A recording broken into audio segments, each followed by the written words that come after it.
Le Crédit Agricole SFR Entreprises. EDF, Crête d'Or. La SCPR et la Chambre de commerce et d'industrie de La Réunion vous proposent les nouveaux défis. L'ADIR et RFO Réunion, avec le concours de l'Europe, la région et le département, présentent les nouveaux défis.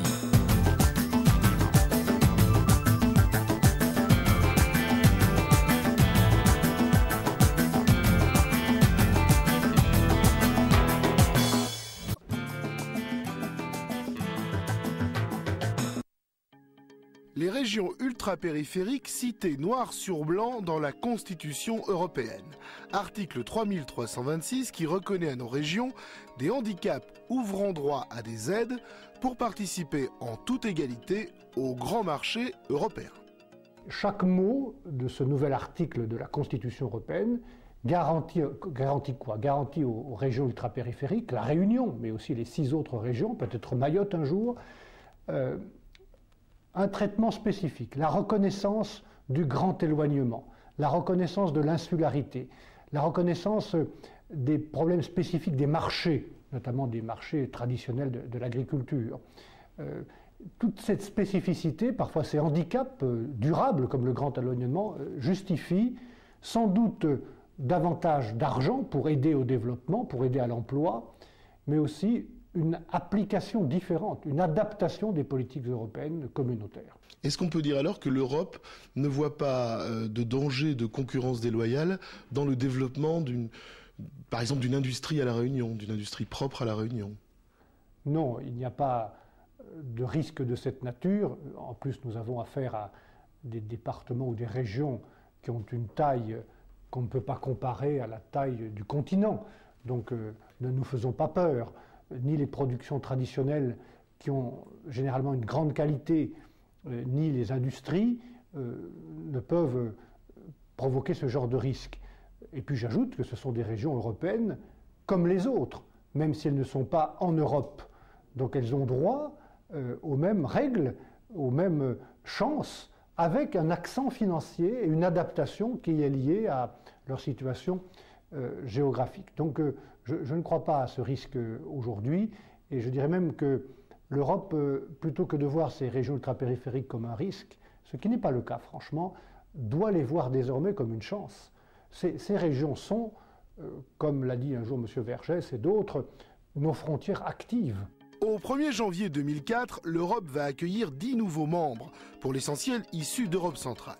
Pour ces pays qui n'ont pas connu d'expansion outre-mer, la notion de région ultra-périphérique n'est pas toujours évidente et demande un gros travail d'explication.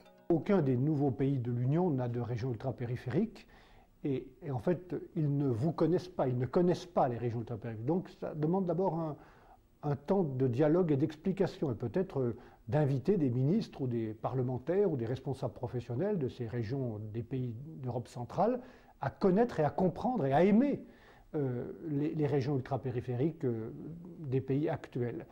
La question qui se pose, et je sais que beaucoup de Réunionnais se la posent, c'est est-ce que cette réunification du continent européen avec des pays très pauvres ne va pas se faire au détriment de ce qui se passe dans les régions périphériques comme l'arc atlantique ou ultra-périphériques. Et moi je pense que non, je pense qu'on doit accueillir ces pays, c'est l'intérêt commun.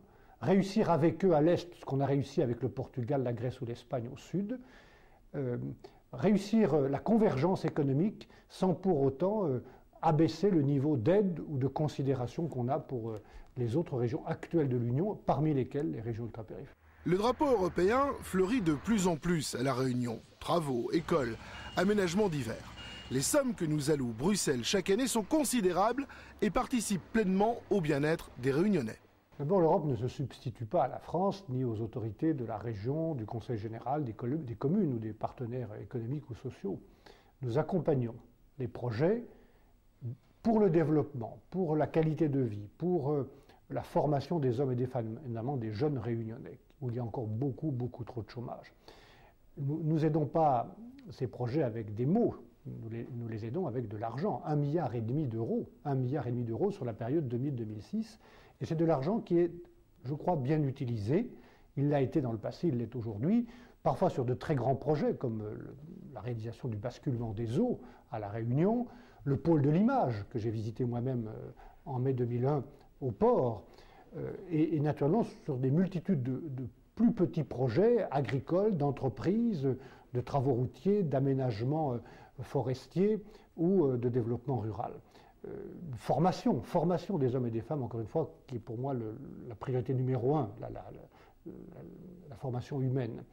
Donc c'est assez normal qu'on voit beaucoup de drapeaux européens. Je souhaite d'ailleurs qu'on voit le drapeau européen avec le drapeau de chaque pays, puisqu'ils vont ensemble, le drapeau national français avec le drapeau de l'Europe. Mais c'est aussi le symbole que ce que je vous dis, ce que fait l'Europe, ce ne sont pas seulement des mots ou des discours, ce sont des faits.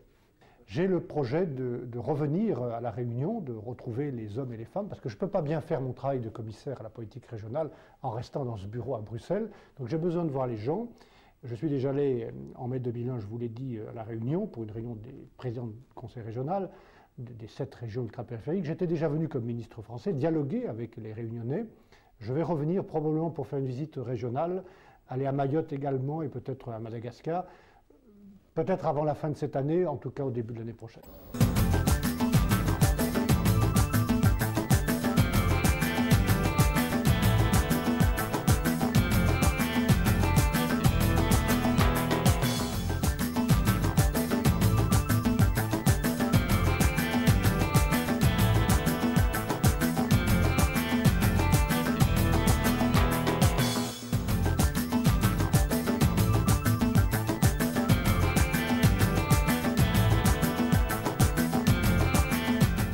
Le Crédit Agricole SFR Entreprise.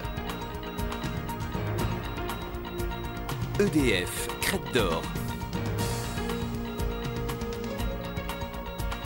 La SCPR et la Chambre de commerce et d'industrie de La Réunion vous ont proposé les nouveaux défis.